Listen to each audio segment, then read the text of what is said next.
Picture this scenario. You're living in the state of New York and you're dating this beautiful girl. She's 30 years old, thin. She looks like a model. She's intelligent. She has a good job, a good sense of humor. And you guys are really hitting it off great. I mean, and your sex life is incredible. Everything is wonderful. You're planning to marry her. And all of a sudden, you get a subpoena from the New York court, the attorney general accusing you of raping your girlfriend. And you're like, oh, this got to be, what's happening here? This has got to be a mistake. And you frantically call your girlfriend. Let's say her name is Shelly. You're like, Shelly, what's happening here? Why'd you accuse me of raping you? I thought you loved me. You know I didn't rape you. And Shelly's like, oh my God, no, this is a mix up. There's no way. I love you. I mean, no, this is just crazy. We'll go down to the attorney general's office and we're going to clear this up. I wanted to have sex with you. You're wonderful. I love you. We're in a great relationship. I hope we one day get married and I have your kids. All right. So that's the scenario. You go down to the attorney general's office, a empowered Black woman. And Shelly says, hey, there's a mix up here. This guy's great. I love him. There was never non-consensual sex. I'm 30 years old. I'm very intelligent and we're getting along great. So I don't know what happened here.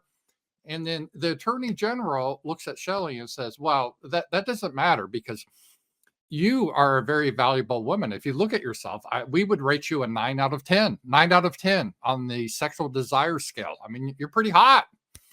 But this guy, I mean, what the hell? I mean, he's kind of dumpy looking. He doesn't make as much money as you. He's got a receding hairline. No, this doesn't make a lot of sense why you would be having sex with him. Obviously, he's defrauding you. And Shelly's like, well, no, I know all that about him. I don't care. I love him. To me, he's worth everything. And the attorney general says, well, we don't care what you think. And we don't care what you think. We're just based on how he looks. He's overvaluing his value to you. And Shelly said, well, isn't that for me to decide? No, it's for us, the state of New York, to decide. So we are going to sue your person you're having sex with for $400 million for defrauding you. And Shelly's like, but he didn't defraud me. I consented to it. I think he's valuable. This is great. It doesn't matter. It doesn't matter. We are suing him. That is basically the scenario that happened to Donald Trump with his real estate deal. It's crazy because he was found guilty in the New York court, and the judge had a previous history of hating Trump. He's a Democrat. The attorney general, a feisty Black woman, numerous statements of hating Trump politically. So they put him on trial for fraud. And see, traditionally in a fraud situation, there needs to be a victim. And it used to have a very in legal sense, going back through Western civilization. I guess we're no longer Western civilization, but fraud had a very specific definition. Someone must be harmed as a result of your deceptive conduct. Then they must take action that they would have not, but for your lie, and you screw them as a result of it. So you have to do something deceptive and like lying about something. And because they believe you, they get screwed. For example, let's say if you're supposedly selling someone a bar of gold, and you're saying this is a pure gold, and I'm selling it to you for I don't know, let's say $10,000. But then later, when the person, so the person buys your gold from you for $10,000, but when they try to sell it, they find out that you just painted a copper bar like this one, a copper bar. You just painted it gold.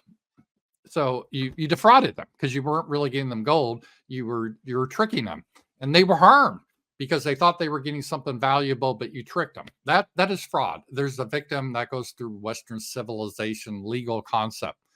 But in Trump's case, there was literally no victim with his real estate deal. And what happened is he needed to get a loan from a bank to build some property. Very, very common.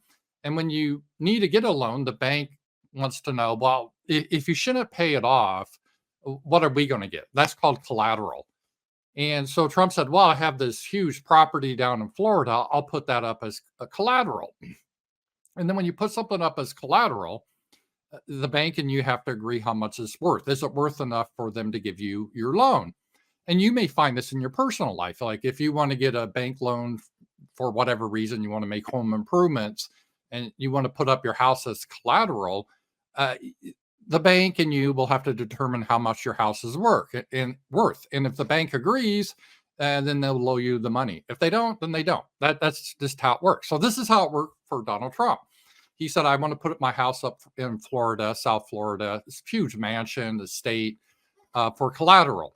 And the bank said, oh, okay, we do this all the time. We will have our appraisers to appraise the value of your property. Trump's like, yeah, okay, that's cool. I mean, that's how it works. And then the bank says, yeah, this looks worth what you say it is. We agree. So we will go forward with the loan. Here's your loan. So Trump got the loan. And then he paid back the bank on the loan because he got his business going. And here's your payments and here's your interest. And the banker is like, yeah, this is great. Thank you. We loaned you money and we made money and everything's good. There's nothing wrong here. This is capitalism. But all of a sudden, Trump was sued by the state of New York saying that his property in Florida wasn't as worth as much as he thought or the bank thought. And again, going back to my original analogy, it'd be like if they said, oh, this guy really isn't up on your level, even though you think it is, he's not really on your level. So you really can't consent. It's just ridiculous because in a free system, it shouldn't be up to the state of New York. You have two parties that are negotiating. There's no deception. They both agree that the property is worth so many millions of dollars. They go forward. There's no victim. There's no crime here. But the court in New York said, no. Even though you bank and your real estate appraisers say that the property's worth 300 million and Trump says it's 300 million, Forbes magazine estimated like 350 million. Me as a judge that hates you politically, an attorney general that hates you politically, we're saying it's worth 18 million. Well, it shouldn't be up to the judge or the attorney general. That should be irrelevant. I mean, it's ridiculous, but it's not their position to appraise the value of something. Just like if a girl wants to date a guy and you're like, I don't see what she sees in him, but it's really none of your business. If she's okay with it and he's okay, it's not your business.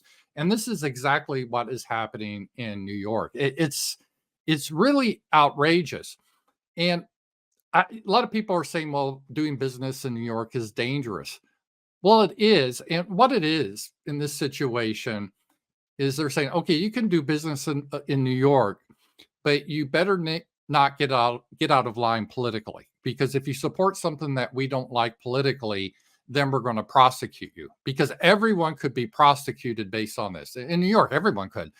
Because a judge just could willy-nilly say, no, I don't think that's a fair deal, even though you two agreed on it. There's no harm. I just arbitrarily say, I don't think it's fair, and I'm going to fine you millions of dollars. You can't do business in that environment. So obviously, if you're connected and you support all the causes and you give money to the Democrats and you're with a certain group, you could probably do business and they're not going to come after you. But the minute you do something wrong, like you have a political opinion they don't like, they will come after you, the courts. This isn't a free system. This is tyranny. This is banana republic shit. And I'm not saying this as a fan of Trump. I'm not a super huge fan of Trump, but this is corrupt. And this is what is happening in New York State is going to happen in the rest of the country too, as we have corrupt judges, corrupt district attorneys, just targeting people when there's no victim because they just personally don't like you and they want to laugh and destroy you. And all I'm saying to the people on the left, maybe the right should do the same thing. If we get power, we should say, okay, we're just going to destroy you. Even though you're following the law, we don't give a shit. We're just going to prosecute you. That's the danger. This is where we're going in right now. And this verdict for Trump is outrageous, is politically motivated. And the whole concept that a judge and an attorney general should get involved with a contract where there's no victim is just, it's outrageous. Talk to you guys later.